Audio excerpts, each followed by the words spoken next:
prediction. In the next 6 months, you're about to look back and you're about to get really, really frustrated with cycling because it is not progressing in the way that you think you should. You've put in the time, you've put in the hours, but you are just not seeing that level of progression that you think you deserve. Well, good news is I can help with that and we can change it. So in this video, I've got a few hints and tips that might help you on your way to developing that opportunity you've got over this winter to unlock more from your cycling. So take a watch, try not to fall asleep, but hopefully you've got your notebook at the ready. You can write down a few little hints and tips and key takeaways from this video.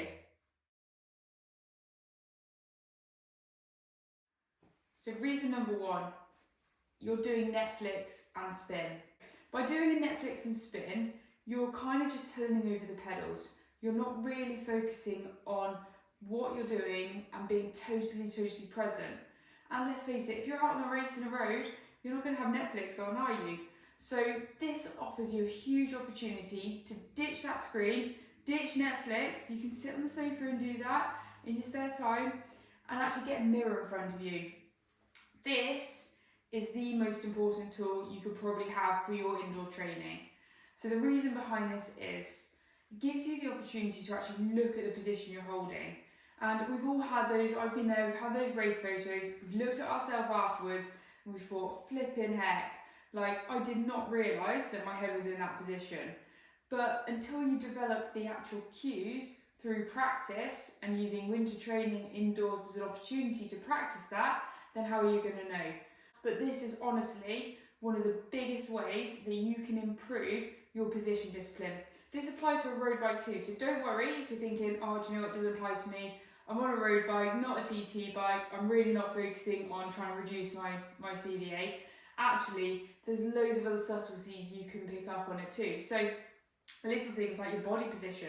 So are you being as relaxed as you could? Would you find that actually you're locking out the arms, creating loads of tension, looking at how still you are on the bike, you find you're fighting the bike and there's loads of lateral movement.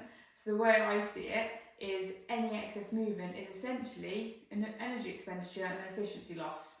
So get that mirror in front of you, stop putting on Netflix and spinning, and really take this opportunity to practice that position discipline, develop that conditioning, develop the cues, so when you go outside, you know that your position is absolutely dialed. So take that opportunity.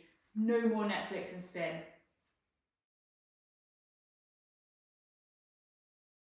Okay, so reason number 2 is correct intensity management. This links into that Netflix and spin piece as well. So what often happens is you might choose, say, a pre-programmed workout on Zwift, and you go and do the session, it's great fun, but what intensity zone are you truly targeting? Is it aerobic, is it threshold, is it top end speed work, or is it genuine active recovery?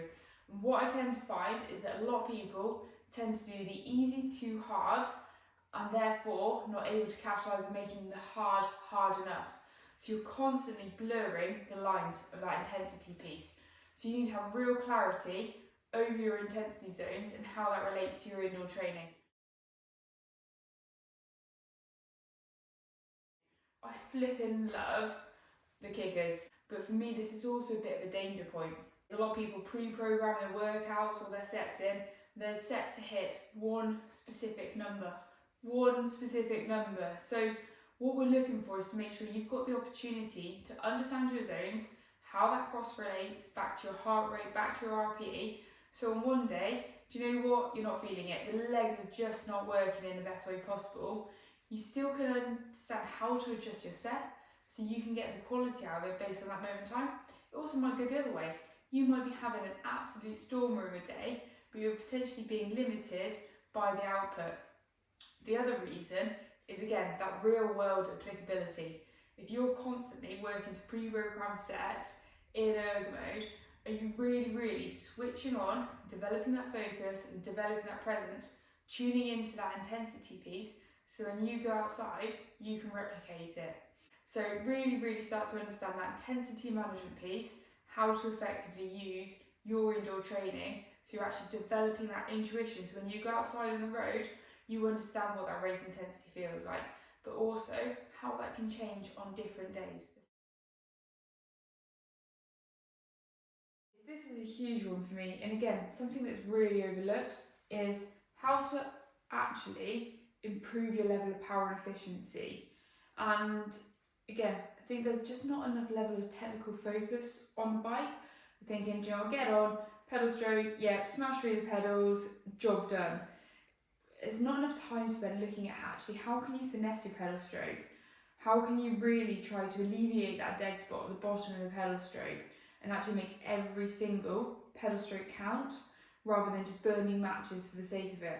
And there's so many different ways you can do this. So one great way is obviously to get on the Watt Bike, get the Watt Bike Hub app installed and start to look at your PES, so that's your pedal efficiency score. And the other great way to do this is, if you are a Zwift user, is to get the little graphs up on the bottom of Zwift.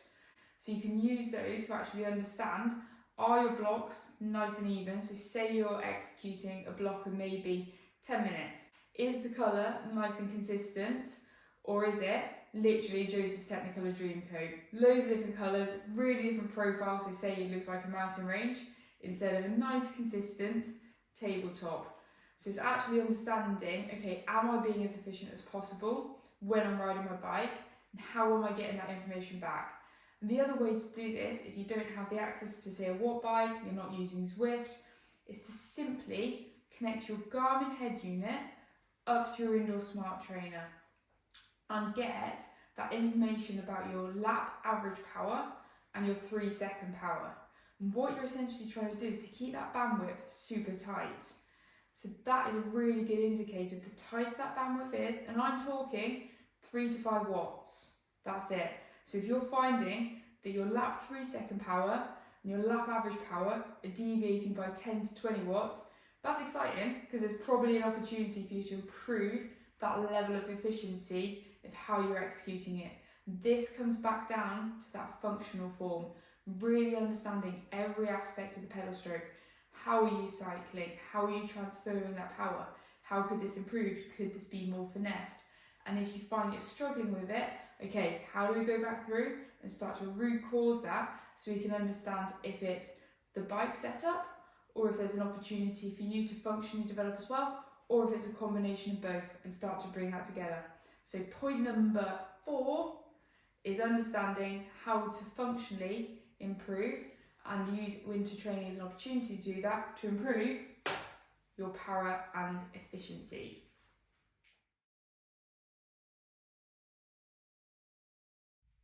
Reason number 5 is purposeful practice.